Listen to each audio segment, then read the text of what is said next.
Hi everyone. Today we're talking about the distance formula and circles. And we have two related formulas that come up with those. The first formula we have is the distance formula. You may remember this from geometry. You subtract the x values of the 2 points and you square them. And then you add on the difference of the y values squared. And that will get you the distance between the 2 points. Okay, so you're subtracting, you're squaring each difference, you're adding them together, and the final step is the square root here. And that will tell you how far apart those points are. Now, the distance formula actually is derived from the formula of a circle. Okay, so a circle that has a center at HK and a radius R has this formula here. So this is the formula for the equation of a circle that has a specific center and a specific radius. Look at what's going on between this formula and this formula. Notice how they're very, very similar. Okay, the only difference is that here I have something squared and here I have the square root. And we did use a few different variables, but it's basically the same. So the formula for a circle actually is used to create the distance formula because remember, the radius gives the distance from the center of the circle to the edge of the circle. So if I know a point and another point and I wanted that distance, I could actually use a circle to find it. Just find the radius. So let's apply the distance formula and then we're going to do some examples with the formula for a circle. So over here in example 1, it says which of the points, P or Q, is closer to the point A. So what I'm going to do is I'm going to apply the distance formula twice. And I'm going to find the distance from P to A, and then I'm going to find the difference from Q to A. And then I'm going to see which of those is shorter. So for the distance formula, I would subtract, and it doesn't matter which point you make as x1 and which point you make as x2. I'm going to do the A point as x1, as x2, the first point here. And I will get this. That's 3 minus -2. Okay, now we're going to follow the order of operations. So first I'll subtract. 5 minus 1 is 4. 3 minus -2 is 5. Now I'll square. So I get 16 plus 25.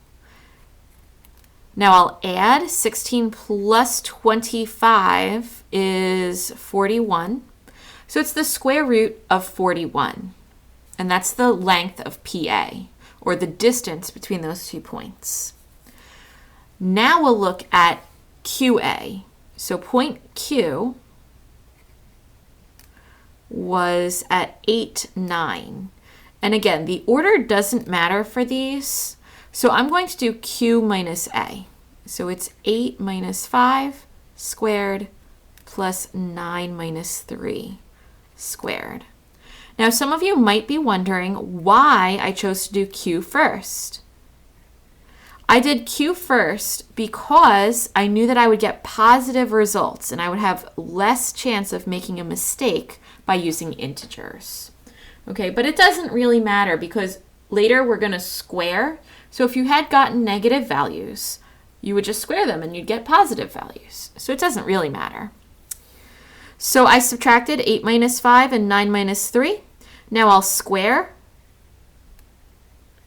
I'll add them together. 9 plus 36 is 45. So I get the square root of 45 for the length of QA. Now they wanted to know which point was closer. So things that are closer together would be a smaller distance apart. So the smaller distance is the square root of 41, which means that P is closer to A. And that is my answer. Okay, so that's how the distance formula works. Now I have some more examples about the formula for a circle, so let's take a look at those. In example 2, it says find the radius and center of the circle defined by the equation, and they give you this equation right here. So what I'm going to do is I'm going to use the formula to pull out the information I need. Now remember, the center is hk, but this should be x minus h, so I'm subtracting, which means that when I pull the numbers out of here, I have to change the sign. So this -2 turns into a +2, and this +1 turns into a -1. And that's because of these signs here. They should say subtraction, okay? But in this equation, they don't, so I need to fix that. Okay, so this is the center. Now my radius is going to be the square root of this value here, because remember, it equals the radius squared. So the square root of 25 is 5. So that is my radius. And that's the center and radius. So I'm done with that example. Now let's take a look at example 3. In example 3, it says find the equation of the circle with radius 3 and center 2, -5. Okay, so I'm just going to take this and put it into my equation for a circle. So my radius squared, 3 squared is 9, equals x minus the x value here, squared, plus y minus my y value. So it's -5. I can write minus -5, or I can simplify it to +5. So that is the formula for the equation of the circle that has that radius and that center. And that's my answer. Now we have one last example. Example 4, it says find the equation of the circle that has the points P, 1, 8, and Q, 5, -6 as the endpoints of the diameter. So the first thing I need to do is remember what a diameter is. In a circle, the diameter goes through the center and connects 2 points on the edges. So to find the center, I have to find the middle of that diameter, which means I need to find the midpoint between these two. And you may remember that from geometry, or you may not. The midpoint formula is x1 plus x2 over 2 and y1 plus y2 over 2. Basically, you just average the x's and you average the y's. So that's what I'm going to do. So for my midpoint, I take my two x's, 1 and 5, and I add them together, and I divide by 2. And I'm going to take the two y's, 8 and -6, and I'm going to add them together and divide by 2. And what I get is 1 plus 5 is 6, divided by 2 is 3, and 8 plus -6 is 2, divided by 2 is 1. So that is the center of the circle, because it is where the midpoint of the diameter is. It's the middle point of the diameter, or halfway to the other side.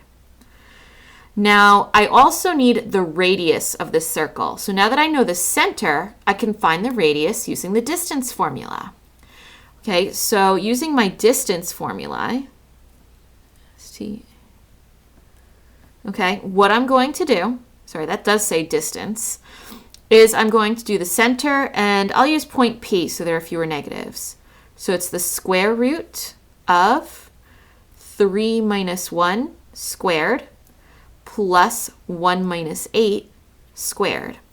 Remember, you subtract the x values and you square them.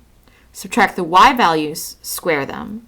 Add those two things together and do the square root. 3 minus 1 is 2, and 2 squared is 4. 1 minus 8 is -7. -7 squared is 49.